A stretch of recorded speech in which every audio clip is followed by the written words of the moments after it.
Welcome, Praetors, to the skies of Cthonia in the 31st millennium, because today, well, we're talking about just that. We laid out the forces attacking and defending to put out some context for you, but today the siege of Cthonia begins. Our True Sons fleet, is what I'm calling it, which is kind of the name for the traitor forces, is hurling through the warp unhindered, which is a huge boon that the traitors have over the Loyalists, and essentially a months-long trek ends up taking them about 13 days.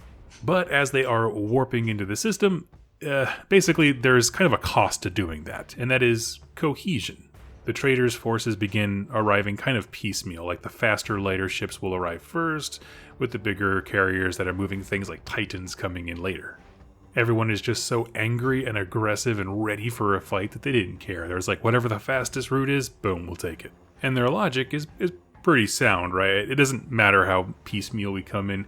The defenses on Cthonia that the Imperial Fists have erected are nothing compared to what's coming. At least in space, the orbital defenses, I should say. On ground, they're going to have to fight for every single inch. But the fleet that we are talking about, we put it into context in the Sons of Horus video, or the Sons of Cthonia. This is a freight train, and this freight train is bearing down on our defenders who have been picked apart with all their best units going to Terra and abroad. And so today we're going to introduce the space battle and set us up for the actual ground invasion of Cthonia. Now, one thing I want to add up top here before we dig in too far, if you like this video or are interested in Horus Heresy or anything like that, please consider using one of my affiliate links in the description down below. I have stores both in the US and the UK. I'm working on something in the EU. But all of these stores are designed to save you some money and throw a little tip in my tip jar at no expense to you. Anytime you use those links, big or small, whether it's a huge model or little tiny tufts for your bases, it goes directly to supporting me, my wife, our cats, and I could not thank you enough. Also, if you're looking for more talking about Siege of Cthonia, go check out Goonhammer. They have tons of great tactics, tutorials, hobby blogs, all kinds of stuff regarding Horus Heresy. Go check them out. Now, we mentioned this briefly when we talked about the planet, but most of the defenses of Cthonia are land-based. This is sort of like a backfield type planet. They don't have like the biggest armies in space. It's not a staging ground for massive, space vessels or anything like that. And so to defend the entire planet, they have essentially 3 capital ships in the sky. The Imperial Fists have the Burden of Duty, which is a great name for an Imperial Fist ship. The Iron Hands have the Grendel, which fits into their lore quite nicely. And there's actually like a rogue trader type ship that was kind of commandeered into the defense called the Warp Spite, which I love. And they're looking at all of this being like, okay, wait a minute. These are some pretty baller ships, but this is like nothing that the traders cannot handle. And so looking at the defenses, they're like, okay, we can't fight them in the sky. They're going to have orbital superiority without question. What does our sky units need to do to set up the ground defense for the most success? And so this is essentially where we get the Iron Hands are given a mission to target the Mechanicum ship, or the Traitor Mechanicum ships, I should say. Basically, the idea is we need to get rid of those Titans. I don't care if you go on a suicide run and the ship blows up and it's just the inertia of wreckage that hits those ships. We need them gone. There's a really epic story about them trying to do that, but they essentially just get absolutely annihilated out of the sky. Some of the ships kind of break off and they go to an asteroid belt kind of in the same system, but far out of the way of the fight just to hide, so they can kind of do a surprise attack later on. But essentially, the Orbital Battle ends the second it begins. Even their gambits to try and like put a dent into what's coming, right? The Iron Hand ship, it just did nothing. And so Garius is like, I'm not going to waste any lives in the sky. He basically recalls all non-essential troops and fighters and that kind of stuff, brings them down, and leaves orbit to the traitors. And this is a theme we're going to see with Garius a lot, is he really likes having these big, singular, decisive battle moments. Like, he wanted that Iron Hand ship to go in and take care of at least some of the Titans. Like, that would have been a Pyrrhic victory, right? They still lost, but they hurt the enemy inordinately amount more than they had themselves been hurt. And he just keeps setting up these situations that he thinks he's going to get these big decisive moments, and they just don't happen. So once this gambit fails, The defenders of Cthonia kind of brace for contact, and they do one more thing to spite the Sons of Horus. Because on Cthonia, there's what's called a grav lift. It's basically a platform or a plate, like a docking bay, and it can bring materials from the surface up to the atmosphere without the need for jet propulsion. It's like a sci-fi thing we talk about all the time on here on Earth. It'd be really cool to have one. But the first thing the Loyalists did was shut this down, and Varen is ticked, because he wanted to send troops through this thing. He was hoping they could rush in fast enough, throw maybe some, preliminary bombardments down in the city below, take the lift, take a few troops down, a few companies down really, and then just start pouring troops into the heart of Cthonia from here. But that's not going to work, so now we have to do it the tough way, which is drop pod assaults and using landers and gunships, and now we have to drop the fight into the guns of Garius. And once the defenses of the orbit of Cthonia are taken out, there's kind of a weird silence, right? Our defenders are looking up, seeing that they shut down the elevator, and they're like, when's it going to happen? Like, we know it's coming. And there's just several days of silence. And they think it's because the traitors are planning this big, massive, devious, mega punch, the kind of thing that Garius wants to deliver. When in fact, it's because the Sons of Horus are having trouble on deciding a plan of action now that the grav chute is down. Varen Ashuradon, the kind of de facto leader of the Force, wants to minimize casualties and destruction of the planet. He's here to reclaim Cthonia. Like, we're not going to blow it up. But one of his kind of lesser captains, Chieftain Rave, that's how I'm going to pronounce it, it's spelled Ryaeve, have never heard that pronounced, of the 68th chapter of one of the so-called Inducti squads, wants to drop in and start smashing. So this captain starts mouthing off to the leader of the entire thing, and a whole bunch of murmuring people are starting to agree with him, and this is where we start to see them slowly devolving into what we would know as a Chaos Warband of the 41st millennium, right? No respect for rank, might makes right. If you look weak in front of the people you're leading, someone will challenge you, and you need to assert dominance constantly. And they spend so much time arguing. Varen wants to be very tactful and considerate of losses. Rave wants to just jump in and start slaughtering everything until eventually one of their allied forces of a word bearer walks up and goes, hey guys, do you want me to pop the top off this keg or what? Are you going to go down there, or are the word bearers going to have to show you up by being the first people to step on your planet? And this kind of put a fire under everything. Because, the Sons of Horus are taking this as a direct insult from the allies that they brought. No, you're not going to be the first to step on our planet. And the whole point is, poop or get off the pot, is basically what he's saying. And so now that the entire room has been stoked into this fervor of, well, they're not going to show us up. We need to defend our honor. Basically, Rave gets what he wants. He leads the charge, and Varen concerns himself with how can we limit casualties. But it's an interesting thing to see this kind of tension start to erupt. But now the question becomes, okay, well, if we're going to do a drop pod assault to kind of create a beachhead, where do we do that?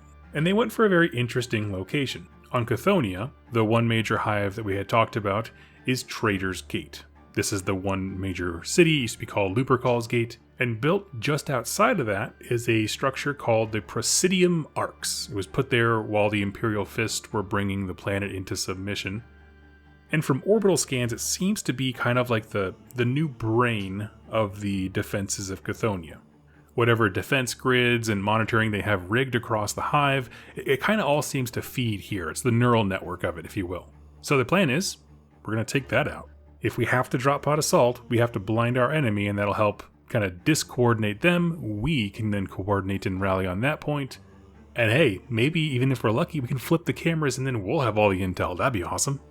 And they're looking down through their scanners at the planet, and on the outside of the Presidium Arx is a kind of a slightly tiny, but it's there big enough, open plain of underdeveloped land. And the Sons of Horus, who are masters of drop pod and aggressive assaults, are looking at this and they go, okay, you know what? That spot is so tiny that no other legion would dare drop pod assault there. But we are just good enough to do that, and that's going to be our edge. And so they launch a colossal drop pod assault that is a combined effort of the Sons of Horus and the Word Bearers. And the idea is once the ground troops shut down those orbital guns, then the unarmed big landers with vehicles and titans and reinforcements can come in. And so they are feeling real good about this. Like, oh man, this is the most clever thing ever. Drop pod assaults are start barraging the planet. It's just coming down like rain. There are Imperial Fist flak cannons going off. They're all very well drilled, of course, right? It kind of highlights all the things that we love about our legions. Basically ending with, yeah, but this guy's the Sons of Horus. He knows how to drop pod assault. These guys know aggressive melee tactics like the Imperial Fists know bolter drills. And so, of course, they stick the landing, and the majority of Reeves' forces land safely. And he is the first traitor of Cthonia in 10 years to step upon his home, not counting the ones that have been there hiding the whole time. And initially, this is super epic, right? The maneuver that no one thought was possible, this drop pod assault that there's no way they could have seen coming, but not so fast. You see, it turns out, Garius is a bit more clever than we gave him credit for. Maybe he's a desk jockey not because he's a bad commander, but because one of his gambits didn't pan out. But you see, this gambit did. They expected him to play by the book like a good dog, assess where the biggest threats are and defend those, and this shouldn't have been one of those places. But Garius was clever. He tried to think like a Sons of Horus legionary based on what he had seen and experienced of them. He learned the culture that he was subjugating. And so he created this perfect spot for a drop pod assault. Just big enough to be tempting, but small enough that the Sons of Horus would not be suspicious of a trap, right? They'd never expect us to land on with such pinpoint precision. And what we learned, the second those drop pod doors open and Rave starts walking out, all along this open field where the traders had just landed were mines. And not regular mines, something that could be seen with their scanners from orbit. Crazy anti-gravitic iron hand mines. Remember, they're here too, right? Hidden to the scanners and the defenders. And as a result of this, the Sons of Horus just start getting killed in the hundreds. He invited them to walk into a minefield and they fell right for it. And there's one part of this book that I thought was particularly brutal. Garius is loving this and he calls it his own personal drop site massacre, which is exactly what the traitors did to the Loyalists in the initial opening acts of all this. Immediately, just from opening the doors their drop pods, Reeves loses about a third of his Marines instantly. And he loses his mind with anger. This idea that they have been tricked or somehow, or just kind of deceived in some way. And he's getting fragments of orders through his comms, but it's trickling in, and he's just ignoring them. Rather than being like, hey, maybe you should stick around your drop pods because it's the only cover you have, he just charges. No armor, or heavy weapons, just a few scanners to look for mines that are really close to them, and a can-do attitude, which is exactly how I play my orcs in Age of Sigmar, but it doesn't work well in this game. And so Rave starts charging, and he's trying to yell and scream and marshal all of his forces with him. He's trying to get some cohesion, show some leadership.